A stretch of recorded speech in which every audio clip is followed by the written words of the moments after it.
Check out this crazy sucker. You were talking about primitive fishing hooks. Man, this thing is...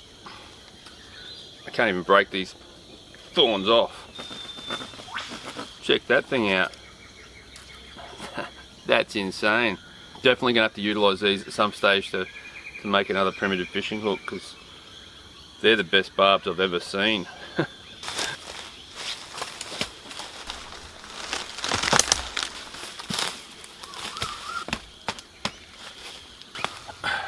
Pretty cool looking with all these fungus growing on here. What I got here is a branch off this tree, and what this tree is a ficus, or a fig tree. And the branch, I cut it off a while ago. I did a video where I was reviewing a hatchet and an adze that got sent to me, and so I utilised some of this to make some sandals, some primitive sandals. So I made the cordage and everything out of the bush as well, and then I just let this sit here. I don't know if it's rotted. There's another one here. I've got to be careful too, because there's snakes and scorpions and centipedes and everything, other thing that's going to bite you in this place. But I'm going to take one of these back up the bush and then see what I can do with it.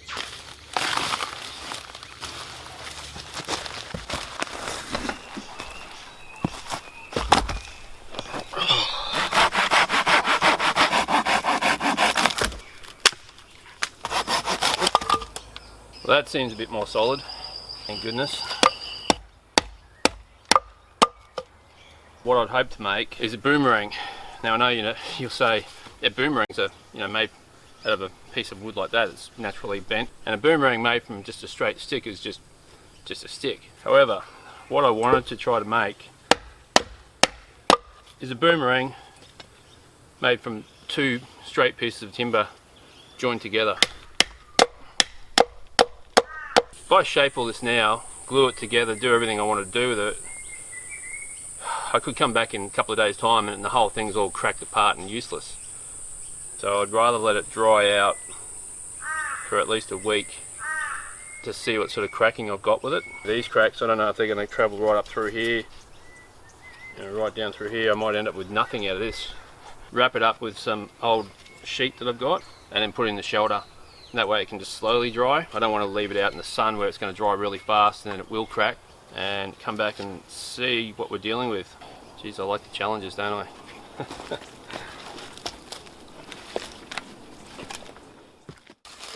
I? Alright, these pieces have been drying for 5 days? 6 days. 6 days.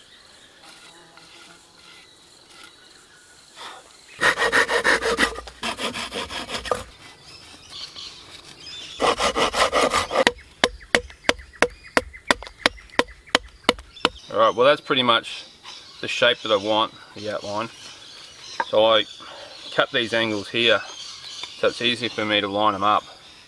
So I've got it flush down there and flush on the top, and that gives you the boomerang shape that I need.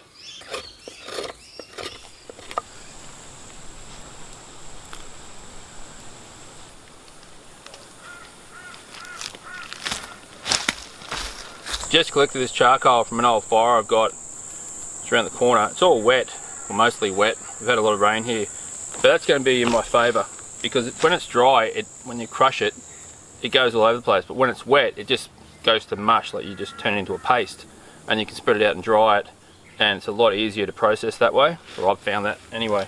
Now, I'm still working on it, still shaping the parts. I've pretty much flattened it off. Still a bit thick. I'm not too sure how that's going to go, but it's dried out a lot, so it's now it's super lightweight. I really need a sort of coarse flat rock that I can use to sand it, but I've just been doing it with a knife. I've just kind of been going like this. Just sort of, I know it looks bad, but I'm sort of stopping it on the edge of the wood here with my finger, hence the skin all off my finger there and the blood on it. But should really be using gloves, but I've got a lot more control that way, so there's no way it can't go further than that. So it's up against my finger, so even though it looks bad, it's not. I mean, it's bad on my finger, you can see the blood on the wood, but if you're not bleeding, you're not trying hard enough. So yeah, I've just been shaping that, flattening it out on that side pretty much. It's not, you know, we'll see how it goes. I'll get back to that later. For now, I want to crush this charcoal up before it starts raining again.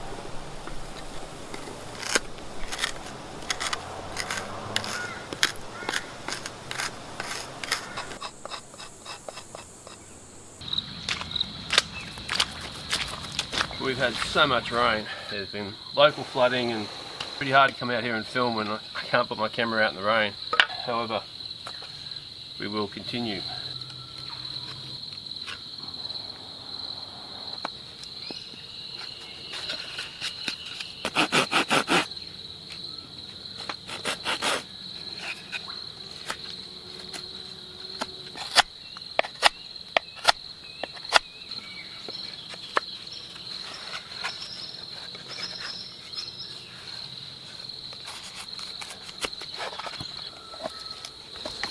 I'm reasonably happy with it. I mean, there's going to be gaps in it. It's just the nature of the beast. But we've got it fairly flush there, and fairly flush on that side as well. The thing I was most concerned about was trying to get it, when they're joined together, they're both flat, like the same plane. I didn't really want it to be like that. That would have been terrible. Some fly screen. If you didn't have that, you could weave a bit of grass together or whatever you need to do. You could even just shake it between your hands to get the large particles out and get that finer dust.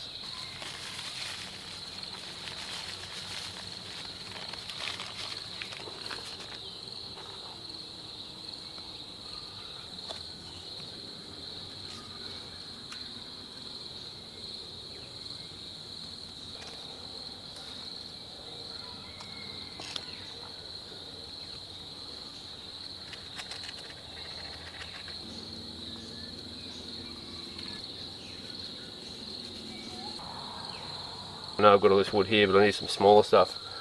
Like I said, we've had so much rain for the last week, like inches of rain. Everything is just sodded.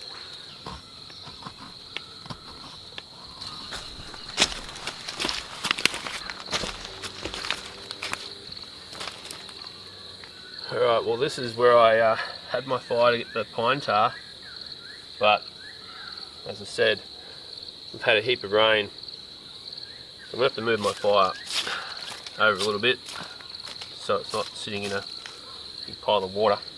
My kindling, it's soaked as, just snapped it off, just some lantana. Just going to have to try to break it. And hopefully it's a bit drier in the middle.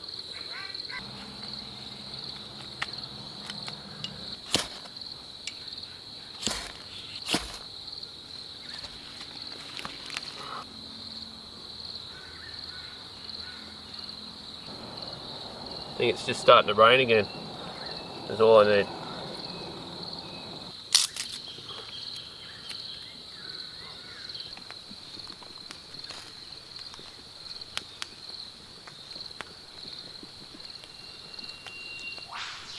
Well, the fire's going, I've got everything prepped. It's meant to be clear blue sky days for the next 2 days, but yeah, it's raining.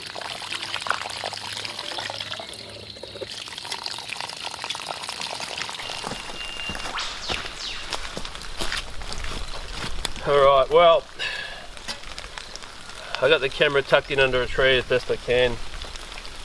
As you can probably hear, it's raining. I've got this pine tar, but it's solid. I'm going to put a couple of sticks in the bottom of that, so then I can sit this in there with the lid off. I don't want it boiling over the top of this and filling this up with water, but I want this sort of suspended in the water.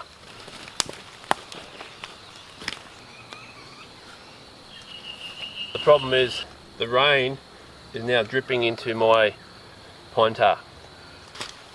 Right. Bit of a sheath off a palm tree I just had in the shelter. So if I can set that up there, you can hear the rain coming down. That'll protect the fire from the rain.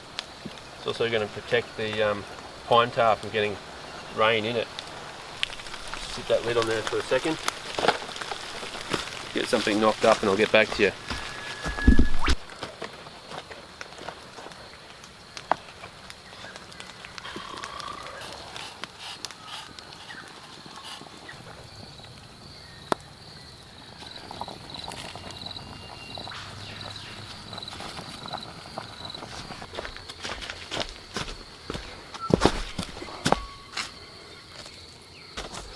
Alright, that really, that didn't go to plan.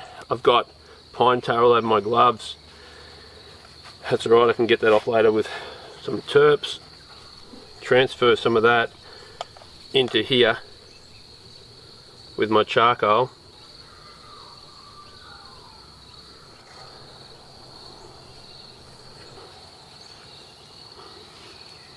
As you can see, just mixing in that charcoal into the pine tar.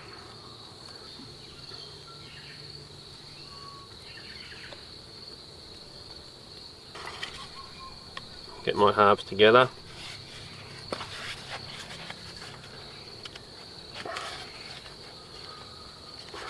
I'll leave it to dry and then I can shape it down how I need to make it work. Alright, so the next morning, and this is all set.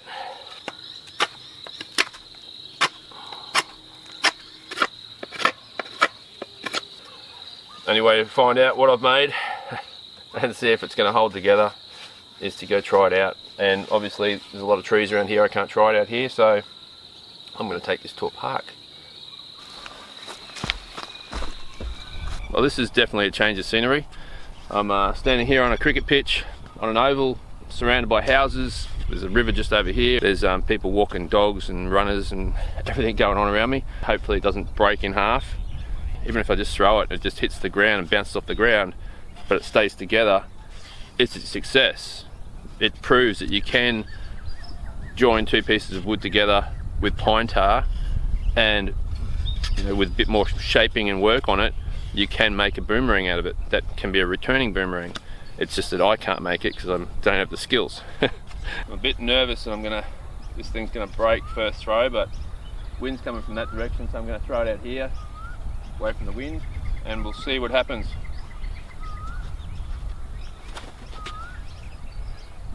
Yeah, it broke in half. Man, I'm glad I took photos of it beforehand because that did not look good. Yeah, it started to curve. I could definitely see it starting to curve, but the impact, I don't know if I got that close up on the camera, but yeah, my day is done here. It's still fairly thick. Like, I mean, I should have shaved it down a lot more, and yeah, but I didn't. But it just goes to show that that pine tar is not up to the impact of a boomerang. Let's go check it out.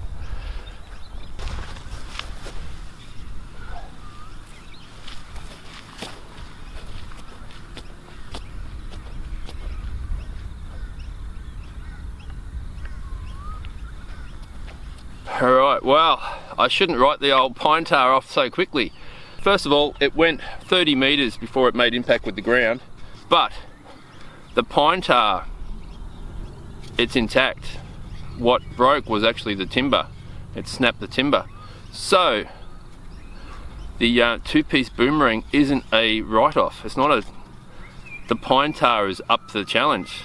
It held up. It's the timber that actually broke before the glue. This timber was pretty, like, it's super lightweight because I think it's pretty rotted. A more solid timber, then it wouldn't break as easily. The other thing you could do is put a backing on it, similar to doing a bow. So if you made a recurve bow, like a traditional bow, you can put like a skin, glue a skin onto it, which gives it extra strength. So you could shape it all, and then you could put a skin on both sides of it to give it more strength and maybe hold up to those impacts. Having said all that, that's the end of this video. Thanks for watching. I'll catch you in the next one. Gonna go have a coffee.